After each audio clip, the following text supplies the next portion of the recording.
আজকে আমাকে অনুপ চ্যালেঞ্জ দিল একটি গোল সার্কেলের ভিতর সারাটা দিন কাটাতে।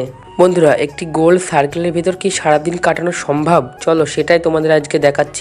তারপরে সবার প্রথমে চলে আসলাম এই গোল সার্কেলটার ভিতর। তারপরে এই গোল সার্কেলটার ভিতর কিছুক্ষণ বসে থাকার পরে আমি বোরিং ফিল করছিলাম। তারপরে সার্কেলের ভিতর টাইম পাস করার জন্য আমি এই ব্যায়ামটি করলাম। তারপরে অনুপ আমাকে একটি চ্যালেঞ্জ কমপ্লিট করার কথা বলল। তারপরে অনুপ আমাকে দুটো চিরকুট দিল। একটি চিরকুটের ভেতর লেখা আছে কাঁচা লঙ্কা ও আরেকটা চিরকুটের ভেতর একটি খাবারের নাম লেখা আছে। আমি যে চিরকুটটি নিয়েছিলাম সেটাই লেখা ছিল একটি কুরকুরে ও আরেকটি কেক। তারপরে অনুপ নিয়ে চলে এসেছে কুরকুরি ও কেক। তারপরে কেকের প্যাকেটটা ভালোভাবে সুন্দরভাবে ছিঁড়ে কেকটা খেলাম। তারপরে কেকটা খেয়ে কমপ্লিট করার পরে কুরকুরির প্যাকেটটা ছিঁড়ে কুরকুরিটা খেলাম।